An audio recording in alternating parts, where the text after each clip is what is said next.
Dictionnaire du Coran sous la direction de Mohammad Ali Amir Mouedzi. Entrée, guerre et paix. Je commence directement au moment de l'hégire. Dès l'hégire s'ouvre à Médine la période d'action. La révélation, qui aurait toujours suivi la vie du prophète, épouse cette évolution. Des versets ordonnent de lutter par les armes jusqu'à ce que l'islam triomphe. Je cite « Combattez ceux qui ne croient ni en Dieu ni au jour dernier, qui n'interdisent pas ce que Dieu et son messager ont interdit, et qui ne professent pas la religion de la vérité parmi ceux qui ont reçu le livre, jusqu'à ce qu'ils versent la capitation, la jizya, par leurs propres mains après s'être humiliés. » Verset 29 de la sourate 9.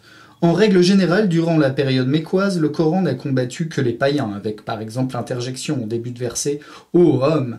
Les Juifs et les chrétiens étaient épargnés car Mahomet était persuadé qu'ils étaient acquis à la nouvelle foi qui achevait, complétait et corrigeait la leur. À Médine, son attitude change. Le début des versets devient « Ô croyants », s'adressant aux seuls musulmans. Le ton est plus assuré et plus conquérant. On y perçoit la volonté d'un prophète, chef politique, un prophète législateur. Les musulmans sont plus nombreux, plus résolus, soutenus par un Coran de plus en plus circonstanciel et les impératifs abondent. Ô prophète, mène combat contre les infidèles et les hypocrites et sois dur contre eux. Sourate 9, verset 73. Croyez en Dieu et menez le combat avec son apôtre.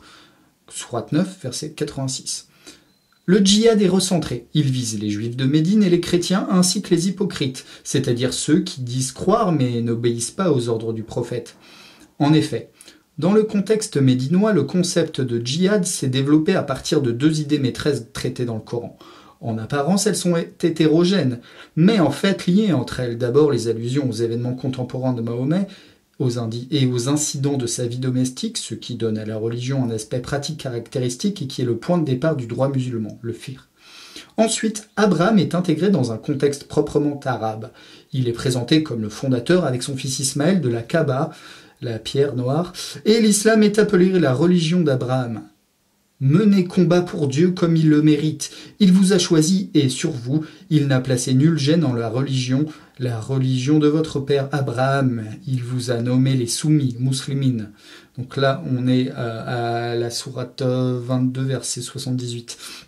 Lorsque Mahomet est arrivé à Médine, sa situation familiale s'est altérée après la mort de sa première épouse Khadija. Ses quelques 200 partisans, lui-même, sont accueillis par des alliés, les Ansar, convertis à l'islam, non sincèrement pour certains. Les débuts sont difficiles pour la jeune communauté dont les membres sont démunis et dans la misère. L'atmosphère de dépression, qui devient un réel danger pour la foi, décide Mahomet à passer à l'offensive. Dès lors, il mène un combat parallèle étayé par des versets successifs, tout d'abord contre les Mécois, dont il rasit les caravanes pour subvenir aux besoins des croyants. Il assouvit en même temps sa vengeance envers ceux qui l'ont chassé de leur cité. Un verset descend, entre guillemets, ensuite pour répartir le butin. En l'an 684, quelques victoires sur les caravanes mécoises exaltent l'enthousiasme des musulmans en attendant la prise de la Mecque en 630. Pour Mahomet, la victoire est la preuve de la vérité de la révélation, de sa révélation. Contre les Juifs de Médine, le combat sera sans merci. Porté par ses succès contre les Mécois, le prophète se retourne contre ceux des Juifs qui sont soupçonnés de sympathiser avec ses adversaires et les expulse de chez eux. En l'an 625, à Uhud, les Mécois ont toutefois leur revanche. Mahomet est désobéi, battu et blessé. Les musulmans sont en désarroi et le prophète se venge sur d'autres juifs, les Banu Nadir, qu'il expulse après la confiscation totale de leurs biens, lesquels lui reviennent non en butin de guerre, mais à titre personnel. Il les distribue aux plus proches de ses partisans. Je cite le Coran. Ce butin appartient aux émigrés besogneux qui ont été expulsés de leurs habitats et de leurs biens portant secours à Dieu ainsi qu'à son apôtre. Sourate 8, verset 59. En 627, après une semi-victoire, Mahomet s'en prend à la dernière tribu juive, les Banu Quraïza, qui a pactisé avec l'ennemi. Il fait son siège et obtient sa reddition sans condition. D'après la Sira, la biographie du prophète selon la tradition, si 4 juifs se convertissent et sont saufs, tous les autres, soit 900 hommes, sont décapités, les femmes et les enfants sont vendus comme esclaves et leur prix est distribué aux croyants. Le Coran rapporte ces faits par une série de versets témoignant de l'exaspération de Mahomet envers l'exclusivisme du salut dont font preuve les juifs et chrétiens. Il est arrivé à Médine convaincu de l'harmonie entre son message et les écritures antérieures. Mais les gens du livre, comme ils disent, n'ont pas voulu lui reconnaître sa mission prophétique alors que sa révélation affirme qu'il a été annoncé dans la Torah et l'Évangile. Leur religion et leur communauté font donc l'objet de la colère divine. Après avoir conquis l'intégralité de leur domaine, on s'occupe de fixer leur statut. L'islam devient un groupe religieux original grâce à une guerre contre toute opposition, à quelque niveau que ce soit. Le Coran est alors le moteur qui justifie les plans et les actions de Mahomet. L'islam a un chef et des lois distinctes dictées par Dieu, issues des droits de Dieu sur l'humanité. Aux musulmans de les porter partout où ils le peuvent et de les faire respecter. Au domaine de l'islam, le Dar al-Islam, où s'applique la loi coranique, s'oppose le domaine de la guerre, le Dar al-Harb, où le combat est un devoir religieux applicable en permanence jusqu'à en faire un domaine de l'islam. L'islam n'est pas seulement la vraie religion, la seule vraie communauté religieuse voulue par Dieu, sourate 3, la seule vraie guidance. Il est le parti de Dieu, Hizballah, qui aura la victoire, sourate 5, contre les infidèles, lesquels sont le parti du démon et seront perdants. C'est avec cette certitude que les musulmans ont intégré jusqu'à nos jours la dichotomie du monde, y ajoutant simplement des étapes intermédiaires, la trêve, le pacte, ou encore incapacité militaire à faire le djihad. Dieu a parlé dans le Coran de la meilleure communauté, qu'il a parachevée, sourate 5, afin qu'elle domine la religion tout entière, sourate 9 et 48. Le lien de fait entre religion et État deviendra vite un lien de droit.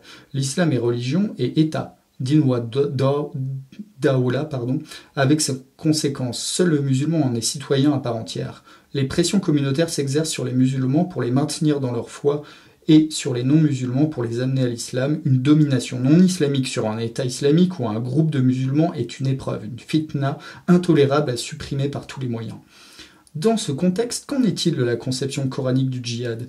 La racine JHD appartient dans le Coran à 41 reprises, outre 6 occurrences correspondant à des sens particuliers, serment solennel 5 fois, trouver le nécessaire 1 fois, on la retrouve 19 fois dans le sens vague et imprécis de mener le combat pour Dieu, dont une seule occurrence à la sourate 25 explicitement non violente.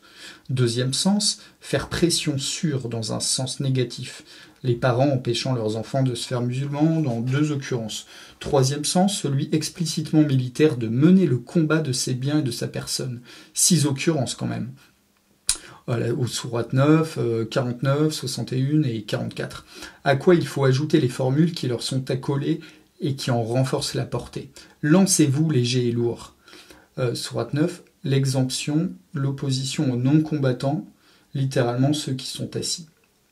Enfin, dernier sens, je cite « mener combat contre les infidèles et être dur contre eux » qui apparaît 2 fois, sourate 9 et 66. On ne saurait donc opposer le djihad au qital, le combat. Qu'il y ait dans les 18 occurrences où le sens reste vague, possibilité pour les musulmans de greffer la théorie du djihad majeur contre soi-même, on peut l'admettre, mais il est illégitime d'affirmer que le djihad coranique est uniquement spirituel. En revanche, l'on peut dire que dans le texte de la période mécoise, l'emploi du terme djihad, dans sa racine et ses dérivés, semble désigner plutôt une guerre spirituelle, à savoir respecter la consigne de résister à l'impiété environnante. Le mot d'ordre suprême est alors de tenir ferme, ce qui reste compatible avec les menaces contre les infidèles qui se réaliseront dans la période médinoise. Une série de versets, 91 de la sourate 4, etc., constitue en effet une progression vers le combat militaire. Le statut des combattants, les muwajjidoun, est détaillé avec privilèges, rangs et récompenses. Voilà, sourate 4. Le texte sacré les encourage, sourate 5, leur donne même des conseils stratégiques. N'appelez point à la paix alors que vous avez la supériorité. Sourate 47, verset 35. Nombre de hadiths corroborent sans ambiguïté ce sens concret du djihad. Le martyr, shahid, est celui qui meurt en combattant pour Dieu. Et non, comme dans le christianisme, l'homme supplicié pour sa foi, l'Église catholique a refusé ce titre aux combattants morts dans la lutte. Par ailleurs, qualifier le combat de djihad mineur ne signifie pas son élimination, et l'histoire islamique a connu nombre de soufis s'adonnant au service militaire dans les ermitages forteresses appelés ribat. Le droit définit 4 djihads. Le premier est celui contre les infidèles au moyen d'expéditions annuelles Il est mené du côté où l'ennemi est le plus préoccupant. Citation du Coran. C'est une obligation communautaire qui devient individuelle en cas d'attaque surprise de l'ennemi. Ce djihad est régi par des règles précises mais chargées de réserve. En principe, il doit être précédé par un appel à la conversion et doit épargner les enfants, les fous, les femmes, les prêtres, les vieillards, les infirmes, sauf s'ils ont pris part au combat. Les moines sont protégés à la stricte condition qu'ils soient de pure anachorète. Après l'assassinat des 7 moines trappistes de Tibérine en 1996 et face à la réprobation émanant de plusieurs autorités religieuses musulmanes, une fatwa d'Ibn Taymiyyah, mort en 1328, a été publiée sous un pseudonyme et en français assortie d'une analyse justifiant techniquement et d'une manière sans faille cet acte par toute la tradition juridique de l'islam. Les traités de droit soulignent 2 points importants. Le butin et la nécessité de faire reconnaître aux vaincus la supériorité de l'islam. Nonobstant l'éclatement du monde musulman et le caractère devenu défensif du djihad, les traités se sont maintenus dans leur formulation initiale. Comme le djihad reste une obligation aussi longtemps que demeurera l'islam ou jusqu'à l'unification du monde entier sous l'islam, la paix avec les infidèles ne saurait être aujourd'hui encore et tout au moins théoriquement que des trêves temporaires. Renoncer ou non à activer cette obligation relève, somme toute, de la volonté des musulmans. Le deuxième djihad est dirigé contre les apostats. Il doit avoir comme préambule une discussion pour les convaincre. Historiquement, cette forme a eu un impact aussi important que celle qui vise les infidèles, depuis les guerres d'apostasie du premier calife qui ont unifié l'Arabie jusqu'au grand djihad du XIXe siècle dans l'Afrique du Sahel, celui de Othman Dan Fodio contre les musulmans de Kanem et celui de Halaj Omar contre l'empire du Massina, lui-même résultat d'un djihad contre les païens. C'est la forme la plus réactivée de nos jours de la lutte des fondamentalistes contre les pouvoirs accusés de ne pas être fidèles à l'islam dans son authenticité. Le troisième djihad concerne les rebelles. Une rébellion contre un chef légalement choisi tombe sous le coup des peines légales.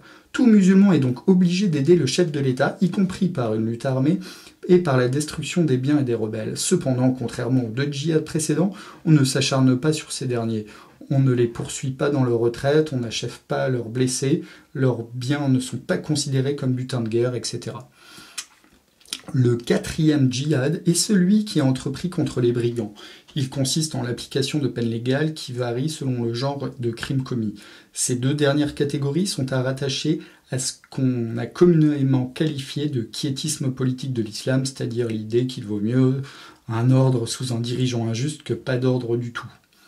Cette perspective combative s'associe aux injonctions coraniques de ne prendre ni juifs ni chrétiens comme affiliés ou comme confidents. La pratique de la guerre sainte a créé chez les premiers musulmans une solidarité et un esprit élitiste qui s'est généralement transmis à leurs héritiers. D'où une communauté ombrageuse et jalouse de sa foi, entre guillemets, qui réagit à chaque fois qu'elle le peut pour faire valoir ses droits, lesquels coïncident avec les droits de Dieu. Puisque le Coran déclare que la pire des choses est d'éprouver un musulman dans sa foi pour l'en écarter, la guerre est légitimée si elle est nécessaire pour faire cesser ces épreuves. L'auteur fondamentaliste contemporain Maoudoudi commente ainsi la formule finale, après s'être humilié du verset sur les dhimmis, sur les juifs et les chrétiens déjà cités, c'est-à-dire qu'en temps de paix, ils ne soient pas des grands de ce monde, car un tel état est réservé aux seuls musulmans, du fait qu'ils remplissent la fonction de vicaire de Dieu. Nonobstant le verset 35 de la sourate 47 cité précédemment, qui écarte l'appel à la paix lorsque les musulmans ont le dessus, le droit musulman a développé l'idée de soul, nom abstrait dérivé de la racine être juste et droit, et traduisant l'idée de paix et de réconciliation. Son objectif est d'abord de mettre fin aux conflits et aux hostilités entre croyants, les seuls musulmans. Pour ce qui est des relations entre la communauté musulmane et des communautés non musulmanes, le soul consiste à suspendre les conflits et à établir pour une certaine période une paix appelée la muwadaha, la relation sans heurts. Le soul est une conciliation. C'est donc une forme de contrat légalement conclu tant individuellement que collectivement. Un tel traité n'est pas censé remplacer l'état de guerre habituel entre le domaine de l'islam et le domaine de la guerre, et sa durée est limitée à 10 ans, une limite inspirée des premiers traités que Mahomet conclut avec les Mécois, bien qu'il puisse être reconduit sur plusieurs périodes. Les fondateurs des écoles juridiques ont eu des opinions différentes concernant les relations entre les 2 domaines, c'est-à-dire le domaine de la guerre et le domaine de l'islam. C'est Al-Shafi qui, le premier, donc lui c'est le fondateur du chafisme, qui le premier a exposé la doctrine selon laquelle le djihad doit être une guerre permanente contre les non-croyants, et non pas seulement lorsque ceux-ci entrent en conflit avec l'islam, c'est-à-dire une guerre offensive, entre guillemets. Ceci en se fondant sur le verset « Tuez les polythéistes partout où vous les trouverez ». Lorsque la situation du monde musulman s'est modifiée à partir du Xe siècle, entre le 4e et le Xe siècle, des oulémas ont affirmé que la charia n'obligeait pas à s'acquitter du devoir du djihad, sauf si le domaine de l'islam était menacé par des forces étrangères. Le hanbalite intransigeant Ibn Taymiyyah lui-même a proclamé que les musulmans ne doivent pas imposer l'islam par la force aux non-musulmans si ceux-ci n'empiètent pas sur le domaine de l'islam, Dar al-Islam, la terre d'islam. Il faut noter enfin que pour un bon nombre de tendances chiites, le djihad offensif est interdit jusqu'à l'avènement du Mahdi à la fin des temps, puisque ce dernier est la seule autorité légitime pour déclarer et appeler à la guerre sainte.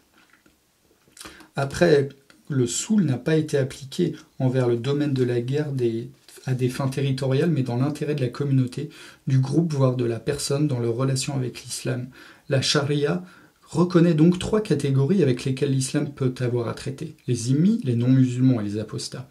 La conciliation ou trêve, tout comme les traités et accords, vise à maintenir des périodes de paix avec chacune de ces catégories afin de faciliter les relations commerciales et culturelles. Quand est maintenu l'équilibre entre les périodes de guerre et de trêve, le djihad tend à devenir un exercice moral, et cela sous 2 formes. Celle du soufisme, qui renonce à l'usage du ribat, donc les ermitages forteresses, et celle de la polémique interconfessionnelle où la lutte des idées prend le pas sur la lutte armée. Mais si l'une et l'autre ont existé, cela n'a pas été une règle, et le plus célèbre docteur sunnite, Al-Ghazali, qui est décédé en 1111, dit clairement: on n'a jamais vu une séance de discussion se terminer par le passage d'un seul innovateur à un autre groupe. Ces passages ont lieu à la suite d'autres causes et même à l'issue d'une lutte par l'épée. Aussi l'habitude n'a-t-elle pas été prise chez les anciens d'appeler à l'islam par le moyen de ces discussions. Voilà, donc je ferme les guillemets. C'est la fin de l'entrée guerre et paix dans le dictionnaire du Coran. Al-Ghazali, ses livres sont dans toutes les FNAC. C'est vraiment un des auteurs médiévaux les plus lus en ce moment. Ce docteur de la loi du XIIe siècle, et lui-même dit que ça sert à rien de divertir avec les discussions, mais que les conversions les plus efficaces s'obtiennent par l'épée. C'est le passage que je viens de vous lire. Voilà. Eh bien, j'ai pas lu l'intégralité de cette entrée qui est très longue, qui a été rédigée par Marie-Thérèse Urvois, mais j'ai presque tout lu. Évidemment, c'est mieux d'avoir le support papier parce que vous avez les références. Donc, c'est un ouvrage, ce dictionnaire du Coran, qui est vraiment indispensable. Je pense surtout aux religieux, pour comprendre avec qui ils discutent quand ils font du dialogue avec les musulmans, et aux journalistes. Il y a aussi un glossaire qui est très intéressant, un index.